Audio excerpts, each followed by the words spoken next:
Be a part of the best pro wrestling podcast today by supporting the Going In Raw Patreon. You can enjoy access to the live taping of the show, exclusive merchandise, and patron-only episodes, and so much more. Support Going In Raw today. Click the link in the description.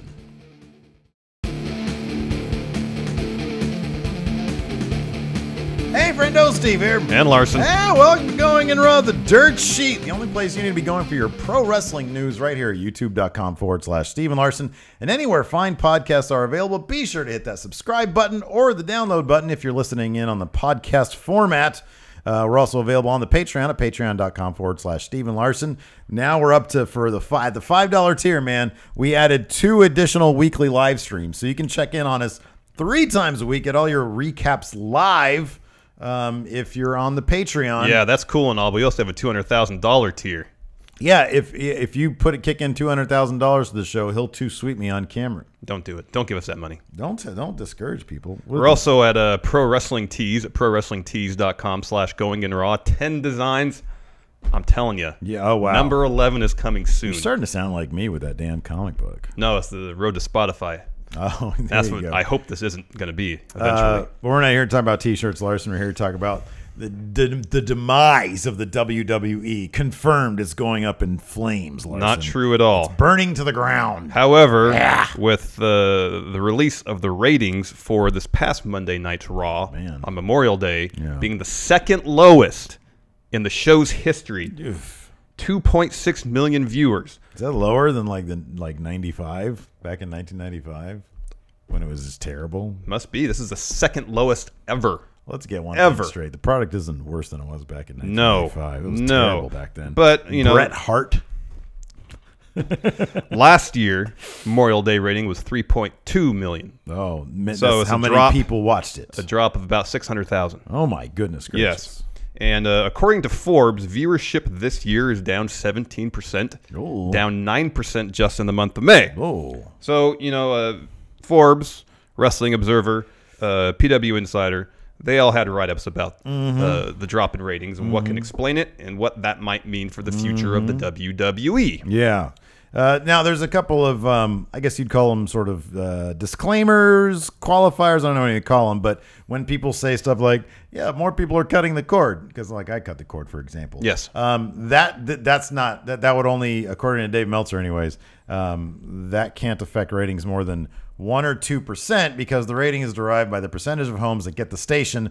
1 year ago, USA Network was in 92.7 million homes. This past week, USA Network was in 91.8 million homes. So as he explained it, viewership or ratings is a percentage of people who have that channel who are watching that channel at a particular time frame. Yeah, the general idea that I'm sort of getting at and that he's getting at here is that there are no technicalities involved in, oh, well, more people are watching on Hulu or they're watching the YouTube clips. Interesting stuff in the Observer about YouTube clips, by the way, in terms of where the viewers are coming from on the YouTube stuff. It's like a vast majority are coming from international.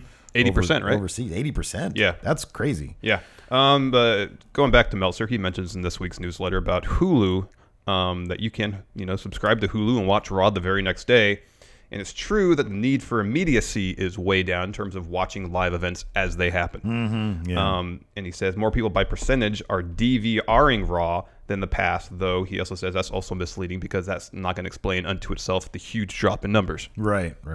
According to PW Insider, during the 2014 negotiations with USA, WWE claimed that, quote, WWE was DVR-proof programming since people wanted to watch it in real time and did garner them a significant increase from NBC Universal in terms of TV fees. Yeah. Because let's again clarify.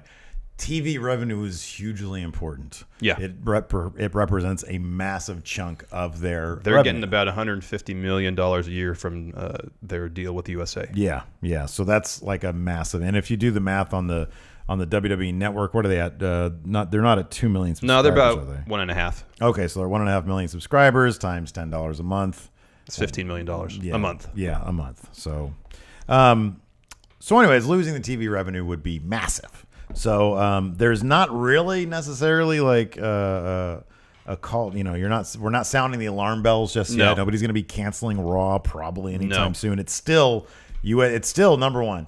It's still I think USA's #1 program. Could be. And up until recently, USA was the #1 cable network. Right, right. If they took away Raw from that, they would sink probably out of the top 10. There's a good chance. And on top of that, the head over there at USA is a big fan of the WWE, big fan of Vince McMahon. So, I mean, anything can change, and including like programming strategy, because there's also some info about the fact that a show that costs 1/3 to produce would actually be the same amount of advertising revenue for a variety of reasons.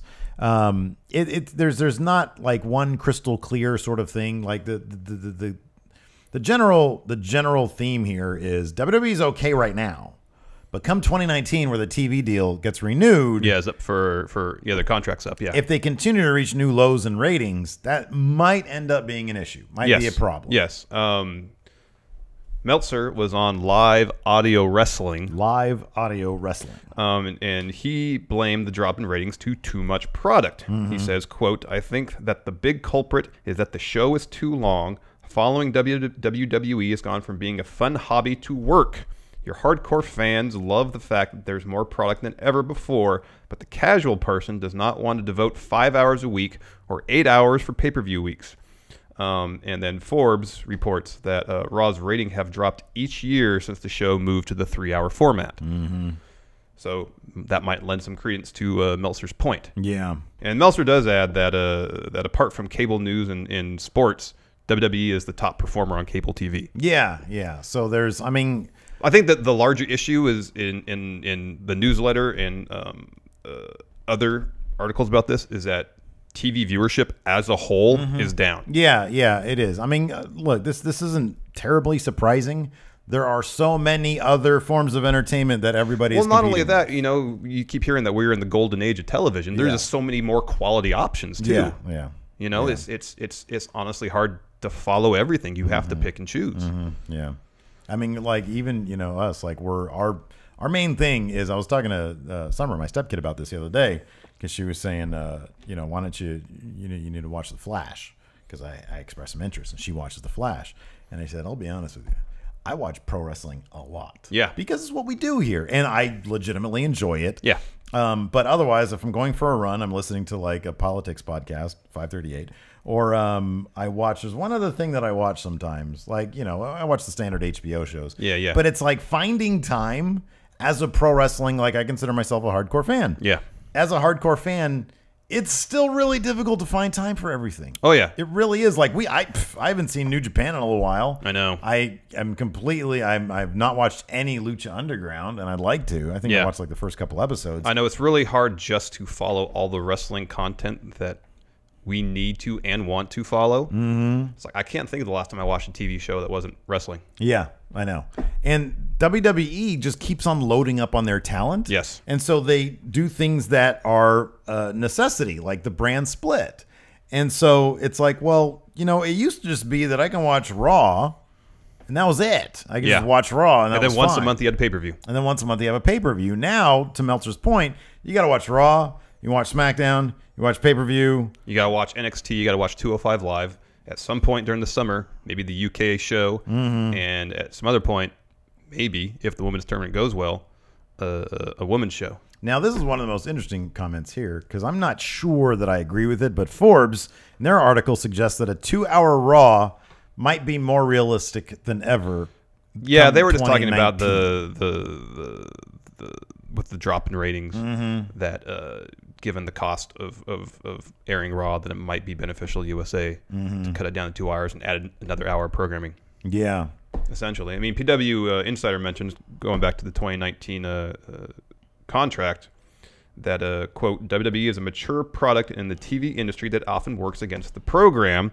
When one adds the concerning loss of viewers, it makes a mature product even harder to sell for top dollar. There's a real possibility that USA may tell WWE, we want to work with you, but you need to take a pay cut. And it could be a situation where, okay, USA says, all right, we're going to give you half of what we did before because the viewership's just not there. Well, that's going to play out on WWE television. They're going to have to make roster cuts, scale back production, potentially on shows. Yeah. So it might necessitate a 2-hour Raw at that juncture because there's just not the talent there. I don't know. And it's difficult to think that the problem. One of the problems is at this point, like we sort of alluded to earlier, the cost of entry in your time is so steep for the WWE. It's precluding new viewers from coming in. Yeah. You know, back in the Attitude Era, they were flocking in because, number one, it was such an entertaining product. It was so compact. You'd get like a really, really great Monday night show. And then everything else wasn't really necessary. You just had to watch the Monday night show. And it was so stacked with talent. Yeah. Especially at the top of the card. And then you had the additional intrigue of, this is Monday Night Wars thing. And everybody was ratcheting up their creativity. Well, now, I mean, we talk about Raw on a week-to-week basis as if it's a black hole. Yeah. Like, you just sort of go in there and it's like, okay, well, I stopped watching. I mean, I try. I'm going to try to watch it live. Like, I do try to watch it live, but some days it's like, man, it's 3 hours at night. Yeah. And, we're both family guys. It's sort of hard to do that. Yeah. And so, I don't know. It's just. Well, the interesting thing about this is that the ratings for Raw are dropping. Mm-hmm. But SmackDown has seen a slight improvement in ratings. Is that since the brand split? Yeah. It'll be interesting to see. Yeah. I mean, if there's a case to be made for like a 2-hour Raw. I mean, But how much of that is really the format versus, I mean, I think we would both say that SmackDown is a superior product because the storylines are better. The matches are better. Yeah. I mean, SmackDown's the better show, and I think that's one reason, perhaps, that it's a better show with a better roster that has more interesting stories. And I think more than anything, 2 hours or 3 hours, I think as long as those things were true, SmackDown would still be doing really well. It's a more fun show to watch, and I think people will tune into a more enjoyable show rather than a show they feel obligated to watch because they're a wrestling fan. My thought on that is this. If you take the creative team, well, number one, we have no idea. I mean, if you take the same creative team from SmackDown and switch sides, they jump over to Raw. I just wonder if 3 hours is too much. Because there are so many weeks, dude. There are so many weeks when we sit here and we say, man, if you like the Hulu version is 90 minutes. And that is without commercials. Yeah. So that's about the same as a 2-hour Raw. 2-hour Raw. Yeah. And so if you watch that, it's fine. It's totally fine. Yeah. And I think that you could get that on a more consistent basis if they weren't exhausted with having to write a 3-hour program. Yeah, there's an argument made for that. Yeah. Because I think, look, my personal favorite wrestlers, yes, are on SmackDown. But I think the SmackDown, like the top 6 that they have right now, it's fine. I mean, we're not huge fans of Roman Reigns, but you get, Bray Wyatt, Seth Rollins, Finn Balor, Dean Ambrose, and The Miz. Yeah. You get even just those 5 alone there. Then he had Roman Reigns and Brock Lesnar whenever he decides to show up, and they have a decent female women's division. You have all the ingredients there for a really, really fantastic wrestling show. Yes. And I just think that 3 hours might be way too much. Like, it's just a lot It is of a show. lot. It is a lot. But say you have Raw's approach to creative in a 2-hour format versus SmackDown's approach in a 2-hour format. Not a huge difference. No, I know. Well, I mean, I think SmackDown would still be this superior show. I agree with you. I'm saying not a huge difference with Raw. Yeah. As it is now. It would just be a more easily digestible program. I still think that here's my thing. I still think, let's take NXT and 205 Live out. Who cares about that? The programming that's going to bring in your casual fan and keep them around. Yeah. Like when Goldberg showed up, the ratings popped. Yeah. Cena shows up, ratings pop. There's still that problem of, regardless if it's 5 hours or 4 hours, that's a lot of hours to bring new people in. You need new blood. You need new people. It was the same kind of thing that the comic book industry was facing, is that a lot of their fans were just like these, 40-year-old fanboys. And there isn't a lot of growth in the comic book. Now, I have not researched the comic book industry stats anytime recently, but I know a couple of years ago that was a problem. And with WWE, it's kind of the same thing. It's just everybody knows what the WWE is. Everybody knows, like, when the WWE champion, if it's like Cena or whatever, they show, or Brock, they show up on, mainstream TV. It's like, oh, here's the WWE champion. Like, we know there are certain guys that sell a lot, and that are mainstream crossover names. Typically, if you're a WWE champion, and you can get on wherever you want in terms of like media appearances.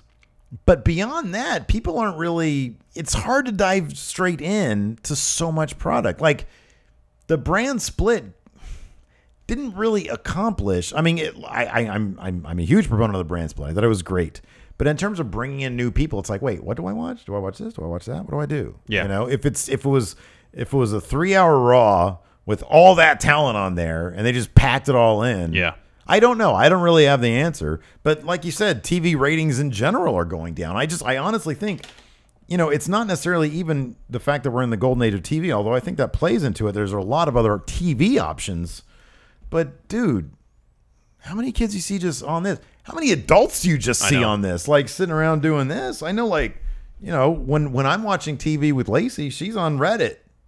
She's on this thing. At least the WWE has the network. Yeah. Granted, the network unto itself can't replace the revenue they would lose if they lost their TV deal. Yeah. But pretty much every other promotion, first one that popped in my head was Impact. If they lost their TV deal for like the 12th time, they have nothing else to fall back on. They would have to probably go out of business. Oh, yeah, they would definitely go out of business. But at least WWE, they can make adjustments, try to get some of the weekly viewers to pay $10 a month to watch Raw and SmackDown. Well, it's incredibly impressive when you think about it. If 3 million people are watching Raw and SmackDown, and 1.5 million subscribers, half those people are plunking down $10. I mean, that's another takeaway is the hardcore base is there. Yeah, like they love the content and they eat it up. And that's what Meltzer was saying is like the hardcore fan base is spending more money. Exactly, yeah. So that's kind of countering maybe some of the other losses. I don't know exactly. Right. Well, if they can grow that hardcore base, then that would obviously be optimum, because if one day they can, and I think that I'm not going to say they future-proof themselves with the network, but they kind of have, because they can, without the look, they're always going to have a TV deal. If they have a heavy cut to the TV deal, yeah, you're going to see cuts and stuff, but the WWE will live on. Yeah. In some way, shape, or form. Yeah. So yeah, I mean, we were watching ECW Barely Illegal 1997. I thought the production value was just fine. I kind of prefer that WWE, to be honest with you. I thought it was really cool.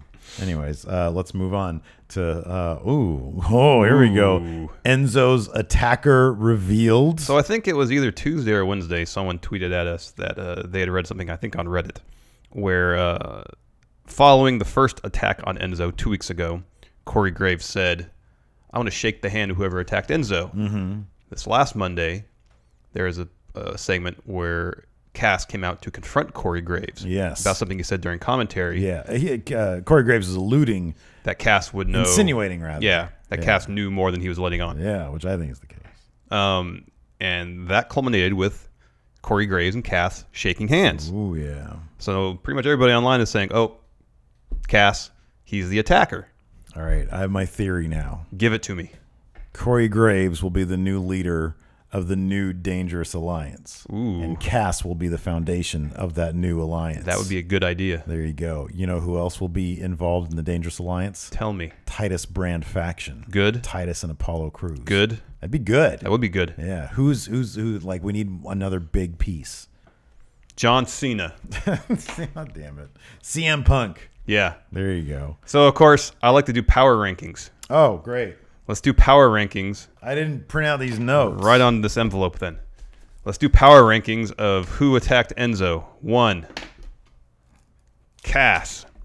Definitely Cass. 2, Top Guys. Revival, Top Guys. Top Guys. 3, The Club. 3. They have a long history with Enzo and Cass. There's a big gulf here, though. Huge. Between Top Guys. Huge. It's a top gulf. 4. Gold Dust. 5. Titus Brand. Titus Brand. There you go. Power rankings. There you go. Who did Enzo? I mean, because I didn't notice.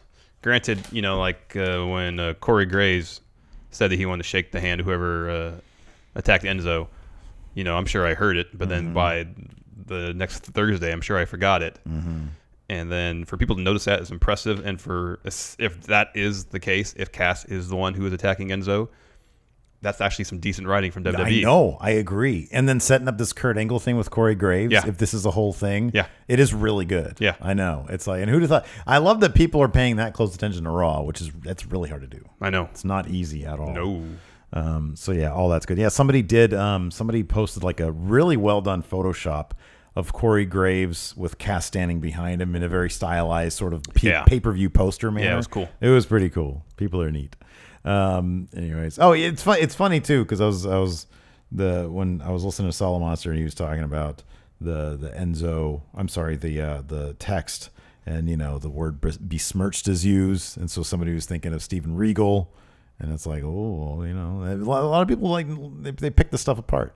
It's got a little bit of intrigue right now. It does. Yeah, it really does. Good. Next up, are we going to see the boys in WWE, Larson? Is that possible? I don't know, but Wrestling Observer newsletter said there's a major Ring of Honor star that we headed to WWE this summer. Ooh. That's not Adam Cole. Oh, baby. And in this case, they're talking about Dalton Castle. Oh. So apparently his contract is up. This is all according to newsletters. Contract is up this month. So maybe end of June. Yeah. And apparently WWE has shown interest in signing Dalton Castle. Ooh. And the newsletter reports that it would take a major offer from Ring of Honor to keep him with the promotion. Yeah. So I think Dalton Castle will be a fantastic addition. I am to NXT or to the main roster. I am a late arrival to Dalton Castle. I love him. I think he's fantastic. He's great. The only he's only 31. The only question is his name is Brett Gill. The only question is, will the boys follow him? Will he do the same type of gimmick over there in NXT as he did in Ring of Honor?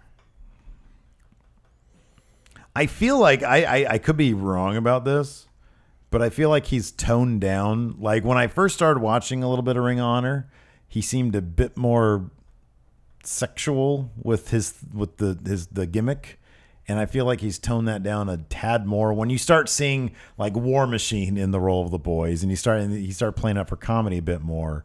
I feel like maybe he's toned that down. So if there was like a toned down version of it, maybe that's a possibility. It'd be very interesting if they let him do that. Yeah, I know. Yeah. So I don't know, man, but geez, he's good. He's really good. He's really good. Like the whole presentation of when he like unveils his outfit or whatever. Yeah. Jumpsuit. It's great. I mean, we talk about the importance of packaging. Oh yeah, it's there, man. His packaging is it's immaculate. Is on point right now. It's perfect. I know. He's good in the ring. He's good on the mic. Mm-hmm. He knows how to portray his character. That's correct. He's really good. He'd be a really. But like if he came to NXT, that's too many people, dude. It's a lot of people. It's way too many. If him and Adam Cole and far and Redragon all came to NXT. Oh, you mean to Dragon again? To Dragon again, yes. Redragon. If they all came to NXT, has there been talk of Bobby Fish coming over too? I know there's always been talk about Kyle O'Reilly. Yeah, I don't know about Bobby Fish, but I just want to bring up Redragon. I love to Dragon again, man. That's what. It's way too many people. 4 pretty major names coming over to NXT, which is already packed for a 1-hour show. You can't have everybody in NXT. This is what I'm talking about with. Okay, how about this? Let's do power rankings. Okay. For people who are going to get cut from NXT to make room for. Who'd you say? Adam Cole, Dalton Castle, and Redragon. Yeah. Okay, so that's 4 spots. We need to fill 4 spots. First up, No Way Jose. He's gone. This is all from NXT. And we're just talking people that get regular TV time, right? Yeah. Velveteen Dream. He's gone. 3, Dylan Miley. Send him to Ring of Honor. Have him build his career for 5 years. That's a good idea. Come back. 4. Last person to be gone from NXT. Oni Lorcan. Oh, I know. It's sad, but he's gone. You're gone, Lorcan. All right, done. I feel bad now. We cut those people. Well, we didn't do that. We just speculated that they might be cut. They're gone. I don't want them to be gone, though. Now we have Redragon, though. To Dragon again. But they probably won't be Redragon in NXT. They won't Dragon again. They're going to be Re-Dinosaur. Re-Lizard. Re-pterodactyl. Re-Jurassic. Okay, I'm done. Yeah. Let's see here. Moving on now. Yeah, That was good talk. Let's answer some questions. All right. Question 1. When is Dalton Castle showing up in NXT? Sometime this summer, hopefully. As Re-Dinosaur. Wayne Lynch says, Wayne-Maker here. Wayne-Maker! This might be more appropriate for Dirt Sheet. Well, congratulations. He posted this in the 205 Live NXT question thread. What do you think of 5-Star Wrestling canceling all their arena shows after booking many indie stars like Ospreay and also offering CM Punk $1 million or pounds to make his pro wrestling return? Really? They canceled their shows? I just read they canceled the first one. Oh, okay. And I don't even know if that's been made public or official yet. I think it was more, I think I read on WrestleZone or something about that. Yeah. He says, in my opinion, they have shamed the indie scene by trying to cash in on the recent resurgence of proper promotions like Progress, Rev Pro, and WCPW. I mean, if it was a sham, if they were running this show based on the prospect of CM Punk showing up, then that's like Jeff Jarrett's gold scheme. That's a sham, dude. That's not real. But they never promoted.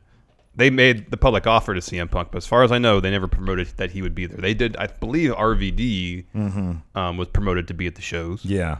Hold on, let me look up. See if there's any new developments as far as the cancellation. I mean, if they did this, I mean, either it's a sham or it's not. If it's just blind incompetence, then I mean that just sucks for people that were involved with this. Oh, here we go. Go ahead. This is from 411 Mania. Okay. This is just a 5-Star Wrestling press release. Yeah, just issued this that the 5-Star tournament shows rescheduled to February 2018. They've decided to reschedule the entire tournament for February. This decision was not taken lightly. It's a move that will greatly improve the shows we host going forward. They list the new dates at the arenas. No real reason why they made the change other than maybe to improve. I mean, a 128-man tournament is a huge tournament. Yeah. That's a lot of talent you have to bring in. Too many people. So it could just be a situation where they wanted to do it. They scheduled the shows, realized they didn't have the talent necessary to run a 128-man tournament, and just decide to postpone. Do you know if have tickets been sold to this thing? Yeah, they said they had a thing in there about tickets because it's supposed to happen June 10th. I want to say it was supposed to start. Look, if anybody's out money, if talents are out bookings because they booked this and then they couldn't book another place and they lost that's all bad. It's a bummer, yeah. That's all bad. So yeah, I don't know. That's a bummer. Hardcore Christopher K says, watching the women and the excitement of the Money in the Bank got me wondering about this upcoming women's tournament, the Mae Young Classic, Larson. Yes. Getting the best in the world together is great, but if they follow suit and have a show like 205 Live and the potential UK show, wouldn't that dilute Raw and SmackDown Live if the ladies left for their own show? My opinion is this. So we talked extensively earlier in the episode about the, Raw and SmackDown, too much product. If it's on the network, I'm totally fine with it because you're giving that hardcore base more product for the more bang for their buck. And I think that's totally fine. Yeah. Look, I've said this before. $10 a month and you get all their pay-per-views. Oh, that's a bargain. Kind of a stupid deal for the WWE. Best value for wrestling fan. That is like ridiculous value for a wrestling fan, and it priced out every other streaming competitor possible. Yeah. Because who else is going to do that? I love the Fight app because you get so much programming for free. Yeah. And then plus you can buy the pay-per-views through the app. I think that's a great deal. WWE, it's amazing. It is literally the best value. Business-wise for them, that might have been a bad idea. Well, I'm sure they're losing money on it right now. I don't know. I mean, I know the first couple of years after they the pay-per-view revenue thing was. Oh, yeah. But I mean, like a good pay-per-view buy be what? 700,000? Yeah, million? Yeah. At $60 a pop. Yeah, but that wouldn't be every month. Right. But they're getting $15 million every month, guaranteed. Yeah. Because say it's 500,000 times $60. That's $30 million. Is that right? Yeah. That's a good month. I mean, I think it still would have worked I think you'd still get the same number of subscribers if you were like. I mean, I don't know. It all is in hindsight. They know what they're doing in terms of the business. You would think, but you said, hey, $10 a month, and then the pay-per-views you can purchase for half. I don't know. But no, I don't think that additional programming on the network is going to water down the overall product. If you have Raw and SmackDown as your if you have those as your premier stages, and then everything else is feeding, it can potentially feed into that as like a springboard into that. And it's, there's no guarantee everybody on NXT. Here's one of the problems with NXT is that all these people that they could potentially bring through there, Adam Cole, Dalton Castle now, they got Roderick Strong, Cassius Ohno, they got all these people, plus the developmental kids. Yes. Where do they end up? I know. I think maybe when Triple H said NXT isn't what I want it to be, maybe what his thing is I want it to be considered. I want it to be on par with Raw and SmackDown. But on the network. Yeah. See, I mean, if it helps their TV deal, that's great. But I think the network is, like I said, is sort of like 20 years from now, if they can be making a vast majority of the revenue off the network, that's great. Mm-hmm. That's fantastic. Like, independence is the thing. Yep. But no, I love it. I mean, shows on the network, I don't think dilutes the big stage product, and it gives people money to wrestle. So I think it's great. Yes. The trickster, Mr. Lipkin. Mr. Lipkin, you have come once again. Hey, friendos. I recently rewatched Ty's Royal Rumble appearance. When he runs down, he and Sami Zayn team up to take on Braun Strowman. Do you think Ty and Sami would make a good tag team? They have a lot in common. If Ty and Sami were to form a tag team, what would their name be? Who's he talking about? Ty Dillinger and Sami Zayn forming a tag team. Well, I know who Sami Zayn is. Who? Who's he talking about? That's not fair. It's not Ty's fault. No. 0. You're right. I like Ty. Yeah, Ty's great. I like Ty. Ty's fantastic. But ooh. So, what do you think about a Ty Dillinger, Sami Zayn tag team? I mean, it'd give Ty an avenue by which they can be on TV on a regular basis. I don't like it. Yeah, so they don't like it. Well, assuming it's going to happen. You have no choice. It's going to happen. Oh, wow. You're booking? What is their name going to be? Perfect what? Oh, the perfect dog. Whoa. What do you mean? I had to put it together. Underdog. Yeah, I know. Perfect under. Perfect underdog? Yeah. Under perfect. Under perfect. That's good because people, they don't take them seriously. Ty's never on TV. True. It'd be weird. It'd be like Sami Zayn's in a tag team match. It'd be like a Hype Bro. Sami Zayn would be in a TV match, but Ty's not allowed on TV, so he's not in the match. It's just Sami fighting. What do you think their name should be? Underexposed 10. Bad. Tender. It's bad. Tenderloin. Terrible. Tender groin. Yeah. Terrible, even worse. Jose they GGR. They rub each other a little bit. With everything that happened with Corey Graves on Raw, is there any chance he returns to the ring in any capacity? Probably not. Oh, I would love it though, man. I'm telling you, man. Corey Graves heading up the New Dangerous Alliance. Oh, that's good. I know. It'd be but good. That's as manager, not as in-ring performer. Yeah, but then he'd also carry a it would all depend. Slingshot. It would all depend if he still had the fire within him to compete. Oh yeah. Now part of me was really hoping. I was like, ooh, I wonder if they found a loophole in his brain where he can still wrestle. We're looking at his X-ray here. It turns out if we just connect this part of your brain, this part of your brain, was it a matter totally of him fine. Not being medically cleared, or him saying, "I don't want to put my body at risk anymore"? I don't remember. Something tells me it's medically cleared. I would think so. I would think that they ran the test and said, you can't do this anymore. That dude did wrestling for what, 14 years? Quite a while. For quite a while. I would have thought that, yeah, he couldn't do it anymore.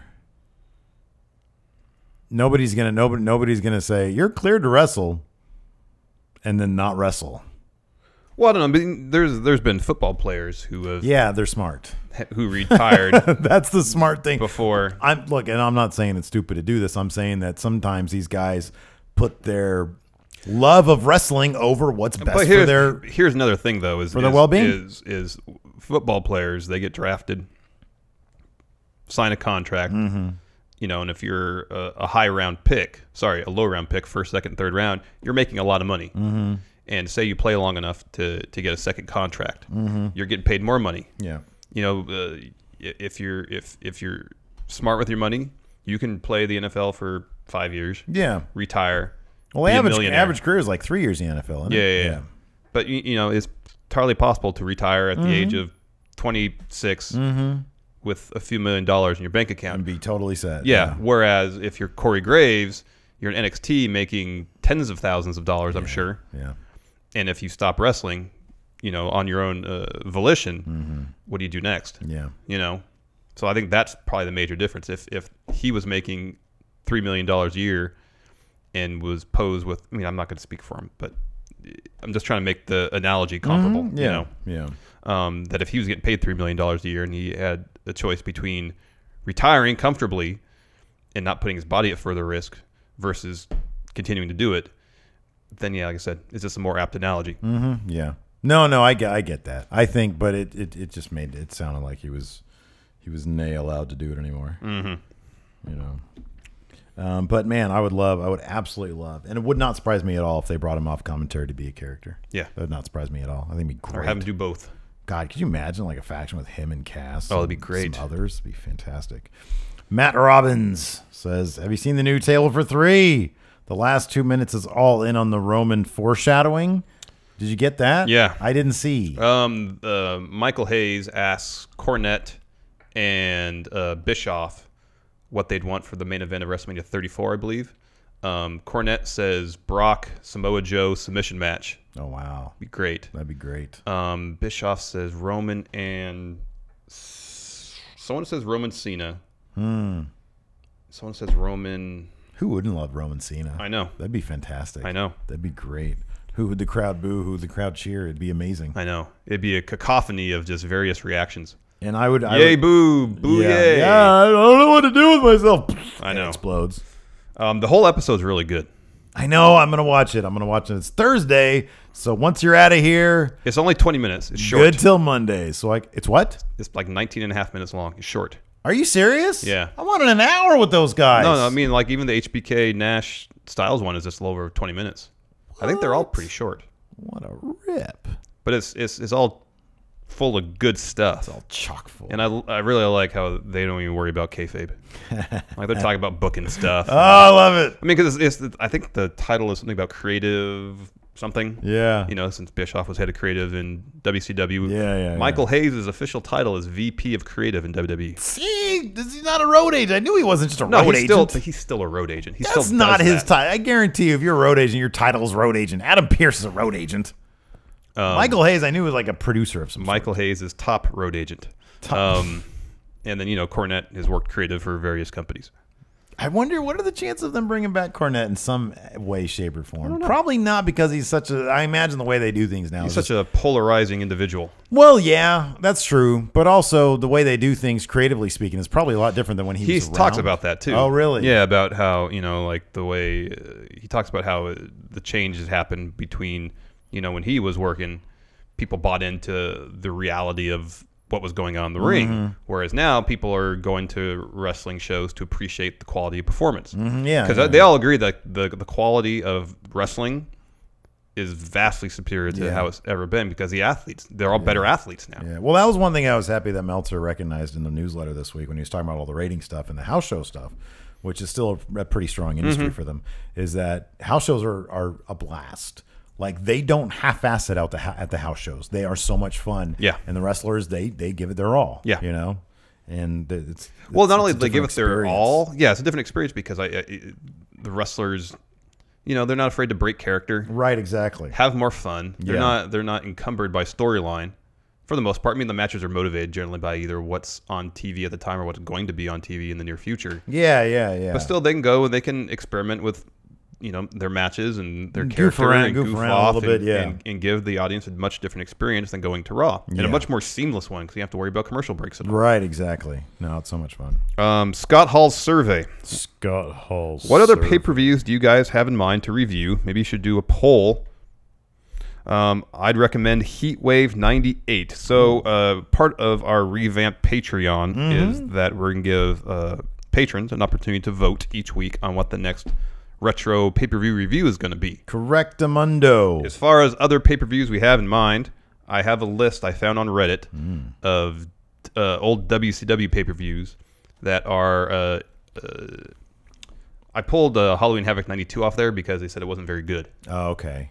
Or it just wasn't a high point in WCW's time in the wrestling industry. Okay. I love, dude. Like, here's the thing. Now, I thought. So this Sunday we're gonna watch Barely Legal 97, or we're gonna review that. Yeah. That video will actually go up for $5 patrons and up. That'll go up on Saturday. I loved that because it was really good. There's a lot of weird to talk about. It was actually a really good show. It was. I like talking about weird. Yes. I like talking about weird. And the two that we did, Invasion, New Blood Rising, and Halloween Havoc 92, were all great. Yes. Because there was a lot of bad there. It was always interesting to pick out the good from the lot of bad. Mm-hmm. And there was so much weird. Yeah. Especially at Halloween Havoc 92. That was fantastic. Mm-hmm. There were so many weird stories behind all that. So those are the kind of ones that I really want to do. Yes. So this Sunday, we will have a couple options for you guys. I feel like we need mid-90s WWE. Okay. All right. Sounds good. 94, 95. 94, 95. All right. We'll see if we can turn around on Bret Hart maybe. We'll talk about that a little bit more. That's a good idea. Yeah. We'll talk about that a little bit more. In the review show. We're going to record that right after this. Yes. Let's finish up these questions, yes. though. Iron Man Marcus Tyler. Hey, friendos. Book the Bullet Club led by Kenny Omega invading WWE. Do AJ and Finn join up or fight with WWE? Thanks. AJ, Finn, Kenny Omega, and the club all do battle with the new Dangerous Alliance. So we have to book the Dangerous Alliance. Corey Graves is the manager. He's the Paul Heyman. We have Cass. We have Cass and Titus Brand. And Apollo Crews. But we need something. We need and John Cena. I said. Would you stop saying John Cena? Can't be in the nobody. There was no John Cena in the original Dangerous Alliance. It was all guys who were like, just kind of pushing the main event scene a little bit. Rick Rude. He was just kind of pushing the main event scene a little bit. How many world title runs did Rick Rude have? That's my point. There was no Hogan there. Is my point. Okay. Roman Reigns. Okay. Again. Seth Rollins. There you go. Seth Rollins is fine. Seth Rollins works. No, I don't want Seth Rollins. I know, me neither. Give me a more inspired choice. Bobby Roode. Ooh, there you go. There's your Rick Rude guy. I like it. And then somebody from Kendrick. Brian Kendrick. Yes, we're on the same page there. I like that. And we need a woman. The iconic duo. All right, you win. That's fine. Let's go to video questions. Yes. The $20, what is that tier called? No. That's Road Agent. What's Isn't $5? Why don't we make the $5 ring crew? I feel like everybody who's $5. No, $10 must be. Crew? No, $10 low level. Okay, so 20 is Road Agent. $20 Road Agent. We should call that Head of Creative, though. At the $20 mark, you guys can have your video questions up here on the show. First up, Jordan Carter. Hey, friendos. Just got a quick question for you. When do you think we'll see Rusev or Ty Dillinger again? Thank you. Thank you, Jordan. I love that. See, all you other video questions, guys need to remember this. 30 seconds is great. When are we going to see Ty again? Wait, who? Ty Dillinger. Who? The perfect 10. 10. 0, 0, 0. I'm going to say he's on TV next week. Well, you are an idiot, my friend, because he's not going to be on for 3 more weeks. No, he's going to have a match of some sort of Money in the Bank. I mean, Aiden English has moved on to a feud with Luke Harper. Luke Harper hasn't even been on TV. I know. WWE likes him, you'd think. Next, Samuel O. Well, hey there, friendos. It is me, your reigning, waiting for the postman champion, the Empire Filth's very own crazy cat lady, Mr. Samuel O. Come to you today with another video question. I'm getting ready for camp in a couple weeks, which got me thinking. You know, I've camped for years. I love camp. I really enjoyed Camp WWE. It's a great series, and it got me thinking, you know, made me almost nostalgic. So here's my question. If you had to staff a camp of your choosing for yourself, because you're the campers, with WWE superstars, who would you choose? What would they do? For me, my camp nurse would be Lana. No, it wouldn't be Lana. It'd be Bailey, because Bailey fixes everything with hugs, because hugs are great. My lifeguard would be Lana, because if you're not following Lana on Snapchat right now, what are you doing with your life? Second or third, it'd be Rusev as my camp cook. You know, no Daniel Bryan, no title shot, no mashed potatoes for you, machka, machka, machka, machka. But last but not least would be I'd want Bray Wyatt to be the campfire builder, as well as tell camp stories tonight, the ghost stories, all that stuff. So hope you guys are having a wonderful day. Take it easy and be well. Later. Samuel is really upset that he hasn't received his. By the time, I guarantee you, Samuel, by the time this is live, you'll have your postcard. So you're saying tomorrow? Yeah. Well, actually, no, it'd have to show up today because this goes up first thing tomorrow morning. Maybe he gets his mail first thing in the morning. So I wouldn't guarantee that, man.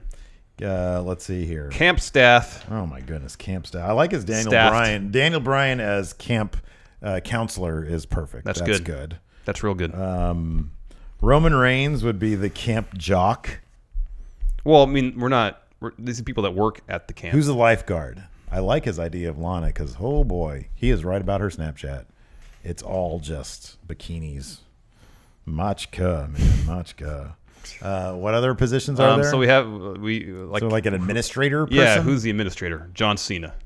John Cena. Who's the camp counselor? Oh, you said Daniel Bryan. Daniel Bryan. I guess Roman Reigns could be like the physical, like the guy who plans events. Oh yeah, like okay. Sports and such. All right, guys, today we're gonna go rock climbing. That guy. Yeah. And then we need. It's my Roman Reigns impression. He said like a cook for the camp, right? Bray Wyatt. Oh, yeah. Man, you don't want to know what's in that stew, man. I found some animals in the back, man. It's so good. What other staff positions? The cook. Okay, so I like Daniel Bryan for camp counselor, but I don't want him to be the guy who tells ghost stories. Actually, that should be Bray Wyatt. So who should be the cook? Titus Brand. I want to see Titus O'Neil's the cook. That'd be good. Because he'd be trying to sell the kids that the food is good, but it's crap. Okay. And Apollo's there trying to put good stuff in the stew, and he's like, "I can't afford that."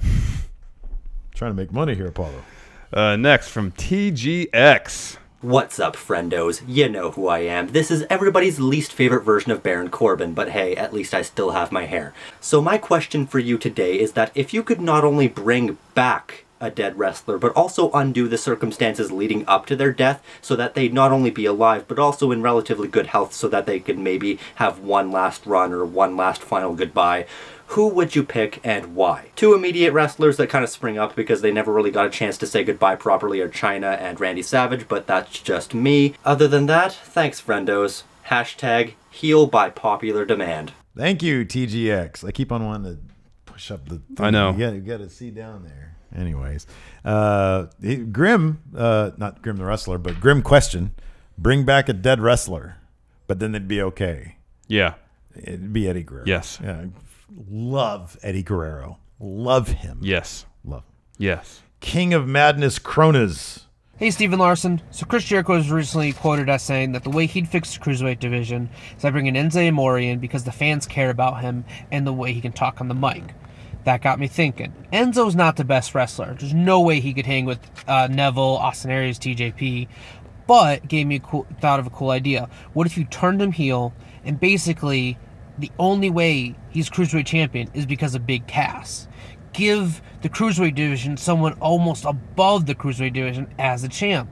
You know, Enzo's winning. He's beating everyone because of Big Cass. Obviously, Cass ain't going to wrestle the Cruiserweights. He's gigantic. He's 7 foot tall.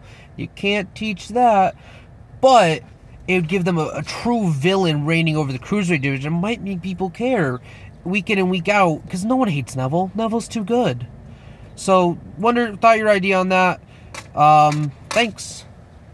Thank you, King of Madness. Oh, yeah. What do you think about that? Enzo heel on 205 Live? If it's Chris Jericho's idea, it can't be terrible. That man invented the Money in the Bank ladder match. I'm not going to disagree with that. I'm not sure I'd want to see it, but like you said, if Jericho said it's good, then it's good. I think Enzo's limitations as a wrestler would preclude him from being successful on 205 Live. I mean, if the whole thing is he's heel, Cass is heel. Yeah. He uses Cass to win matches. Yeah. Sure, I guess there'd be some heat involved, but at the same time, it'd get pretty redundant and potentially boring. Yeah. So, if it's just Cass by himself, and they can find a way to work around, what he can and can't do in the ring. You know why I don't like it? Oh, this is great. What are you doing on Twitter? We're trying to do a show here. This is amazing. Somebody drew a really great picture of my faction. Yeah, I see that. Who is this? easy. I feel like you just got bored doing dirt sheet and decided I was to derp looking on to the see phone. if Samuel O had sent a Twitter message okay. about his postcard. He's very concerned about that. So am I.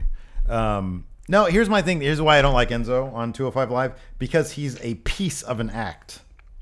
He's a part. Well, he's about to be a solo act. Of an act. Well, that's not good. That might not be good for him. But I want 205 Live to be for the elite cruiserweights. Yeah. That's what I want. So, yeah. Anyways. Let's see here. Manuel Garcia de Paredes. Hey, friendos. Your Discord Club designer, Manuel Garcia de Paredes, here with a question. With the introduction of WDCW, World Discord Club Wrestling, to the friendo community, allowing friendos to upload their creations that maybe don't get in Fuck Wrestling at the moment, and especially with me getting inspired to make my own faction, Manu brand, inspired in Titus brand, got me thinking, if you could give a Fuck Wrestler a current WWE superstar gimmick and vice versa, give a gimmick of a WWE superstar to a Fuck Wrestler, what would it be? 3 Sweet, Discord Club for life. Thank you, Manuel Garcia de Paredes. So we have to give a Friendo Unified Championship Wrestling wrestler a WWE gimmick and vice versa. Dan Matha is top-notch super best. Oh, my gosh. I've never heard Dan Matha talk, but he needs some supremely good vocal skills. Mm-hmm. I would want to see... I mean, look, the obvious thing is you'd want the Boss Hoss gimmick on Damo. Yeah. That's what you'd want. Or Fun Hoss. Well, Boss Hoss. You made him, but I made him. Not true. Very true. Let's see here. Adam Mayhem has a question. The current Larson Libre champion. Correct. So time for, what is it, Chit Chat with the Champ? Correct. All right, let's see what Adam Mayhem has. Buenas tardes, Friendo Universe. Bienvenidos a Chit Chat with the Champ, the third member of Roppongi Vice, Adam Mayhem. Now, Steven Larson, I have a question for you because it's been bothering me this week. We saw, and we've been seeing how Raw is doing with their show, which is not very well. And we're seeing how consistent and usually way better SmackDown is of a show. Now, my question to you guys is, what does Raw need to do or not do in order to be a better show? Okay, but now, here's the caveat. We cannot take off that third hour because we know that that's not going to happen. So, what, I don't know, give me 2-3 things that Raw can do or WWE can do with Raw in order to have a better show week after week. Have a good day, friendos. Take it easy. Thank you, Adam Mayhem. Thank you, Champ. What does Raw need to do or not do to be a better show? This is what's called bringing things full circle. Yeah. We start the show talking about what Raw needs to do to improve themselves or why Raw needs to improve themselves, and now we're going to say how they can do it.